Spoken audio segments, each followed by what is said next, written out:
Recently, the Indian Prime Minister Modi ji has launched the Fit India campaign. India has given yoga as a gift to the world. The Indian Prime Minister, in fact, started celebrating International Yoga Day in order to commemorate this contribution and promote a sense of wellness among the people by practicing yoga. And in quite contrast to it, the National Family Health Survey 5 clearly states that 1 in 4 adults in India is obese. Obese means people with high levels of body mass index. If the body mass index of a person crosses 30, then it becomes he or she becomes obese. And definitely, nearly 1 in 4 adults in India is obese. Then over and above that, 1 in 4 adults in India are either diabetic or pre-diabetic. And one more silent killer in India is childhood obesity, which is leading to numerous non-communicable diseases at a very young age. We have seen people who are very young dying of heart strokes. People who are very young are suffering from non-communicable diseases. All of these things become a pandemic in India. Why this contrast? On one side, we are trying to promote health.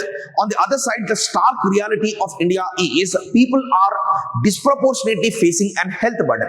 Is it a failure of the people, or is it a failure of policy? Let's try to understand. If you look at the people, Indians are supposed to have a gene type which is called as thrifty gene. Thrifty gene means because our Indian subcontinent is a monsoon-dependent subcontinent, there was at many points of time in Indian past, we had crop failures. And because of the crop failures, there were famines. And because of the famines, people used to starve. That is the reason why whenever there is surplus food, they used to over-consume the food so that they can store it as fat in order to prepare the individual for the future lack in food. This gene is called as the thrifty gene. Maybe this might be one of the factors why Indians are obese. But if you compare it with more countries which are comparable to India, like China, or if you look at any Saudi Arabian or Middle Eastern countries, there also the thrifty gene might be present because they also went through similar circumstances.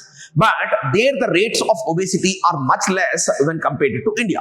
Then naturally the second question comes, is it a policy failure?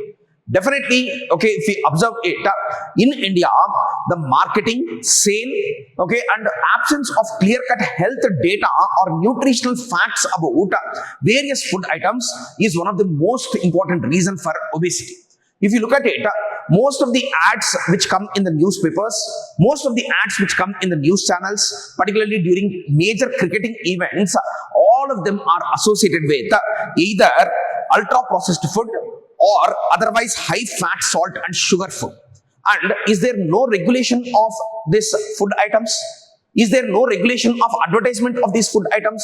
See, if we observe, most of these ads, they in fact promote a kind of lifestyle. They promote a sense of accomplishment and confidence among people in order to promote their own goods, which is in fact quite wrong and misleading. But are the Indian regulators, why are they not taking charge of these kind of misleading advertisements? If we observe it closely, the Indian government in the year 2022, it went for an Indian nutritional rating.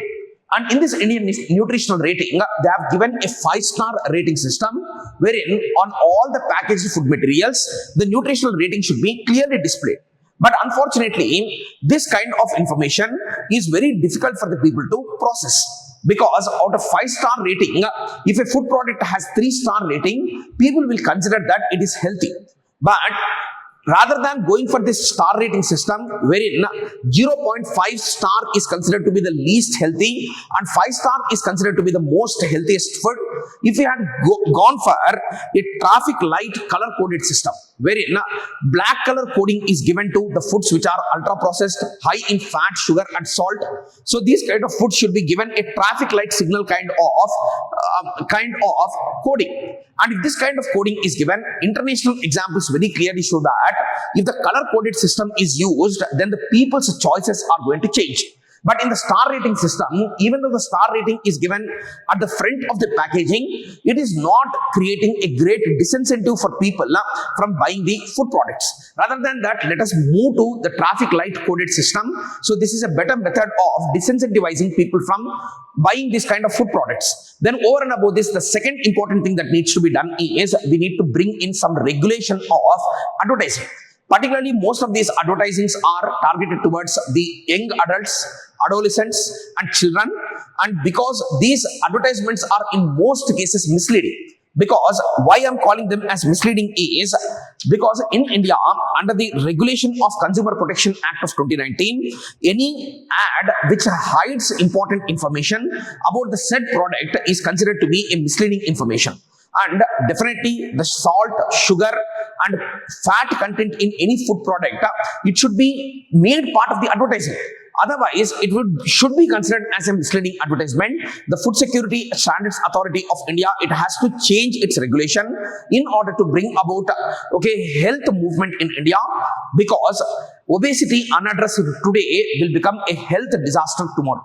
That is the reason why the Food Security Safety Standards Authority of India has an obligation on it in order to give a proper coding, and along with coding, it has the need to regulate the advertisement of food products. Thank you. Competitive exam సంబంధించి ప్రత్యేకంగా civil services exam సంబంధించి ఏ option choose చేసుకోవాలి, preparation ఎప్పుడు start చేయాలి, ఏ books refer చేయాలి, ఇలాంటి doubts ఉంటే CSBIS అకాడమీని contact అవ్వచ్చు. దీనికి సంబంధించి నా పర్సనల్ అపాయింట్మెంట్ ఈ వీడియో పైన డిస్ప్లే అవుతున్న కాంటాక్ట్ నెంబర్కి ఫోన్ చేసి తీసుకోవచ్చు.